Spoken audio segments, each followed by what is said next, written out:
Our last speaker for this morning um, is is another friend from the UN agencies, and he is the co-founder and global coordinator of DICE, or the Digital Health Center of Excellence, and he will talk more about DICE. Please welcome Sean Blaschke from the UNICEF.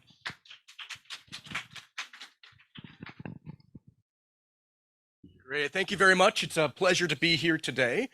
This is a network that I've both observed from far and really appreciated the model that you've set for the world, and more recently been able to work more hand in hand with the team.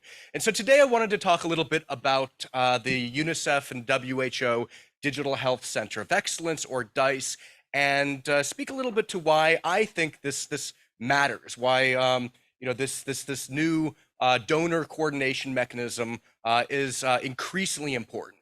So as UNICEF, I mean, one of the things that we've been shifting is a more of a piecemeal approach, where we were focused on specific digital interventions, supporting nutrition, maternal health, immunization, and really trying to look more holistically at the entire digital health and health ecosystem, understanding that digital transformation is a process that takes many years, and that no single donor, no single UN agency really can be successful by themselves. And so I wanted to talk a bit about the kind of the framework that UNICEF and many partners are now starting to employ, but really thinking about why this really not only benefits from, but requires a well-coordinated, government-led, multi-stakeholder approach.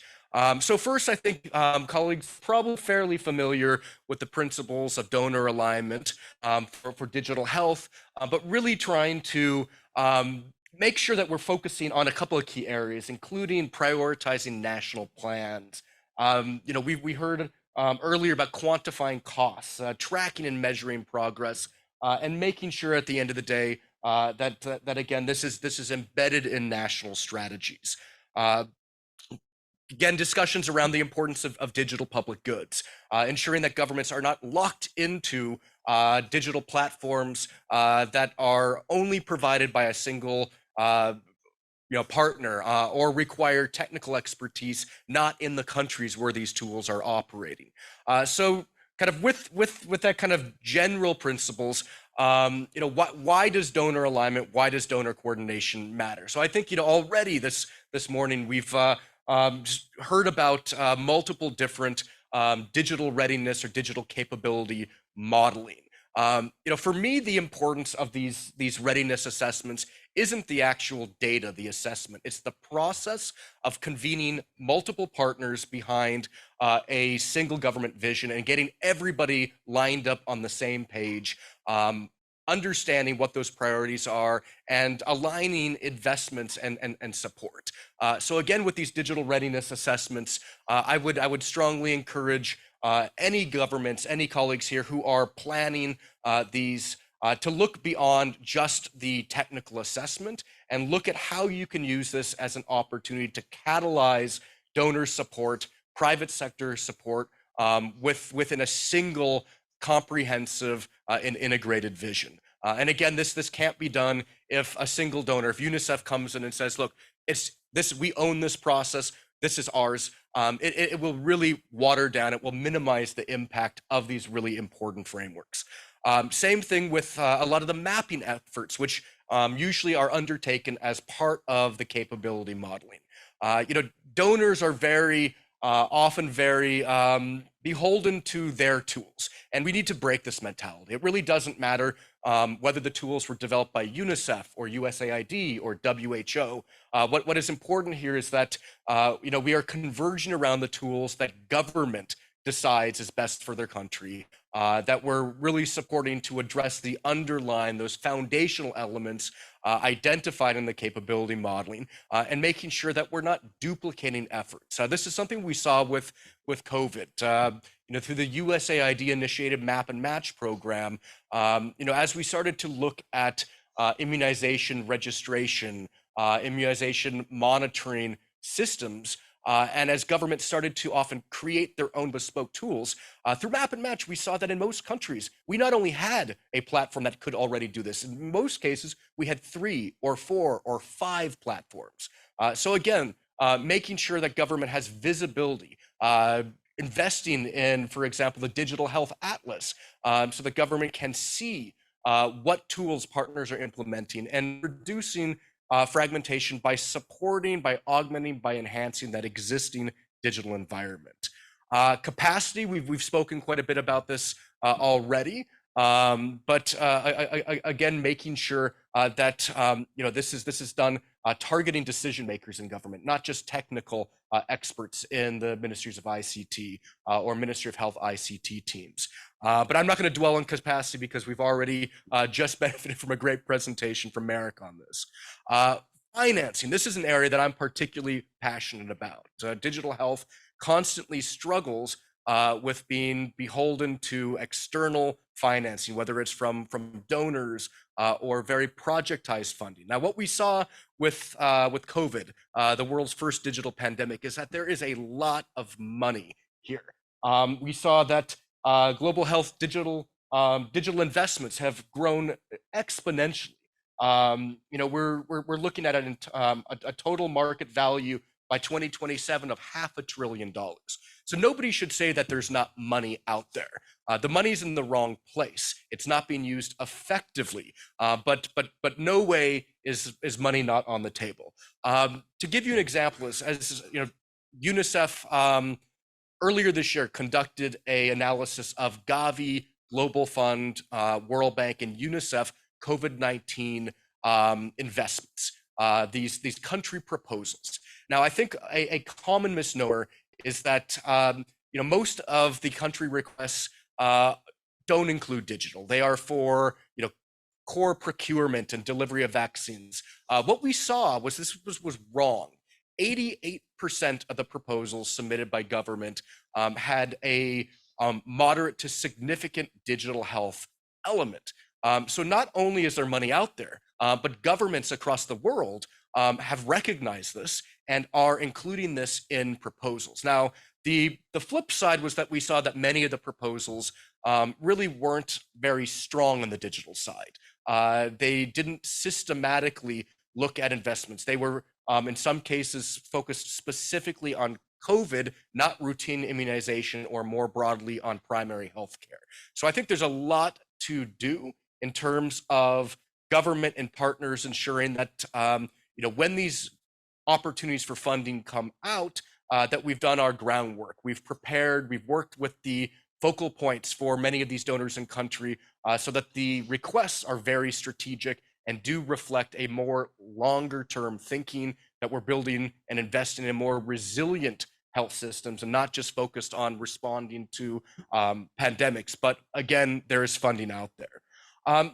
The other, I think, opportunity that we've talked a bit about is looking at the multi-sectoral linkages. And this is something that Dial spoke a bit about this morning in terms of digital identity. I think with digital public infrastructure, we're increasingly seeing the value of a multi-sectoral approach. As UNICEF, we're advocating to bring in digital transformation entities within government. A lot of the funding for digital health has been centered with the Ministry of Health teams, but increasingly governments are trying to centralize resources, centralize digital public infrastructure, because this does result in significant cost savings and the ability to do more with often limited resources.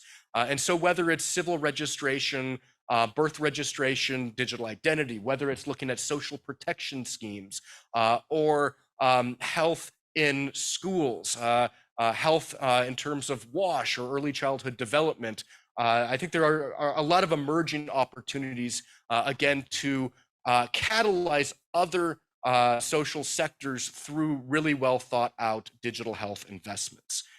So I wanted to kind of then bring this back to what DICE is and why I think this more concerted effort to better align and coordinate donors is really needed based on this context. So DICE was again launched by UNICEF and WHO in April of 2020 to address again this lack of alignment, low coordination within the COVID-19 context.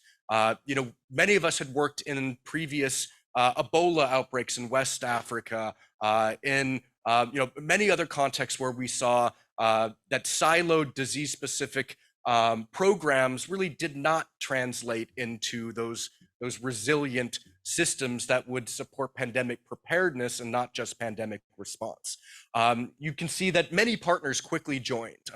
Everybody from USAID, CDC, World Bank, BMGF, the German Development Agency, the European Union, to really support these efforts. And so we're working with WHO Geneva right now, and starting to cascade support through our respective regional teams to again provide more visibility on what donors are doing, provide visibility not only to donors, but to government.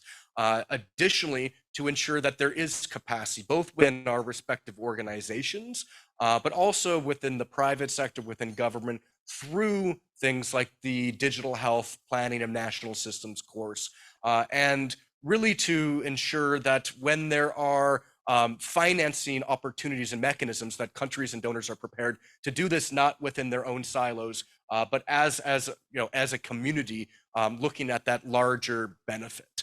And so with the AHEN community, we have outlined 4 specific areas I think relevant to this discussion today, where going into 2023 and beyond, we really see a opportunity, with a more coordinated approach from the donors to supporting your priorities and this network.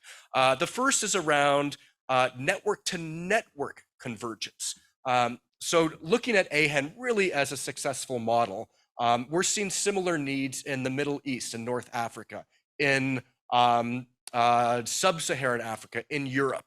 And what we're hoping to do is start to transfer capacity and knowledge from the AHEN network to some of these more nascent networks in other regions. Now, I know we have to be very realistic about this.